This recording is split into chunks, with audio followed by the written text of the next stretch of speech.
नमस्ते, प्रणाम। मैं सुधीर शर्मा। आपको मैंने कल एक न्यूज दिया था कि पवन सिंह अब आसनसोल सीट से नहीं लड़ेंगे, लेकिन क्यों नहीं लड़ेंगे इसके बारे में हम आपको नहीं बताए थे।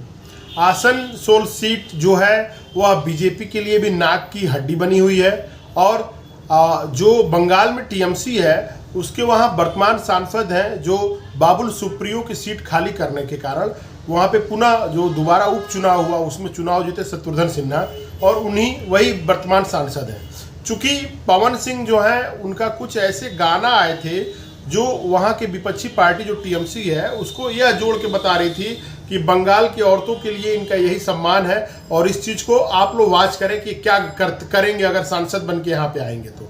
दूसरी चीज़ थी कि पवन सिंह जो थे वो आरा के मूलतः रहने वाले हैं और वो चाह रहे थे कि हमें आरा से ही सीट मिले और उसके लिए उन्होंने भाजपा में काफ़ी दिनों से लगे हुए थे, भाजपा में बात कर रहे थे। लेकिन जैसे ही अनाउंस हुआ 151 प्रत्याशियों की लिस्ट, उसमें उनको सीट जो दी गई वो आसनसोल सीट दी गई और विपक्ष में थे टीएमसी का शत्रुघ्न सिन्हा।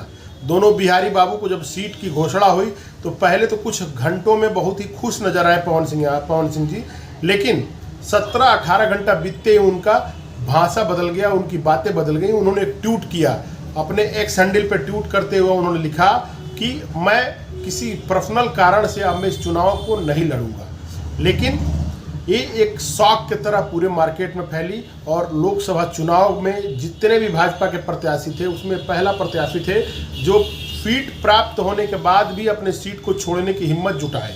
अब आपको बताते चले हम कि यह सीट जब उन्होंने आसनसोल से छोड़ दिया तो भाजपा को उस सीट पे एक ऐसा प्रत्याशी की ज़रूरत थी जो भोजपुरी भाषा से हो, क्योंकि आसनसोल सीट जो है वह बिहारी पॉपुलेशन वहाँ बहुत अच्छी मेंटेन होती है और उस चीज़ को पाने के लिए टीएमसी के अगेंस्ट में एक ऐसा चेहरा चाहिए जो भोजपुरी समाज में अपनी एक अच्छी पैठ बना के रखा हो।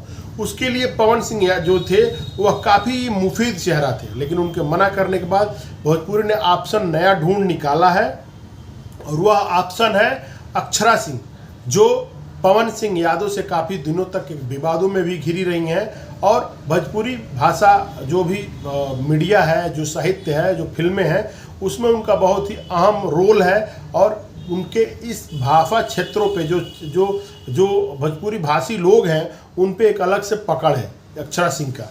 उनको सुना में आ रहा है कि जो दूसरी लिस्ट आ रही है भाजपा की उसमें अक्षरा सिंह को आसनसोल सीट दिया जाएगा। अब बात आती है कि आखिर में जब इन्होंने आसनसोल सीट छोड़ दिया, बहुत काफ़ी प्रयास करने के बाद उनको टिकट मिला था और टिकट मिलते ही उन्होंने सीट छोड़ने की अगर घोषणा कर दी तो इसके पीछे कारण क्या है।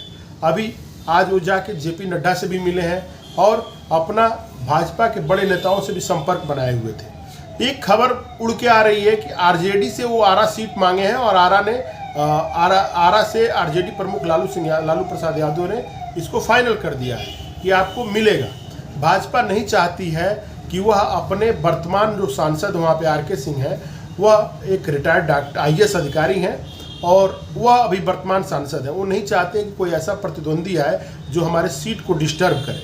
तो दबी जबान में बात मीडिया में चल के आ रही है कि आरा से ही अब इनको दोबारा सीट मिलेगा और पवन सिंह जो है वो भाजपा से ही चुनाव लड़ेंगे, आरा से लड़ेंगे। तो यह आज तक का एक न्यूज बना हुआ है मार्केट में। तो अब एक सीट से दो निशाना हुआ है कि एक उन्होंने सीट छोड़ के अक्षरा सिंह को वहाँ पे सीट दिलाया और अब आपने खुद आके आरा से अपना गृह जनपद से चुनाव लड़ेंगे। वो उनको तो टिकट फिक्स है, चाहे आरजेडी से ले ले या अब उनको भाजपा भी देने जा रही है। अब हम लोग को देखना है कि क्या आरजेडी से चुनाव लड़ेंगे या भाजपा से चुनाव लड़ेंगे। इसी के साथ मेरा ब्लॉग समाप्त हो रहा है। आप सभी को नमस्कार।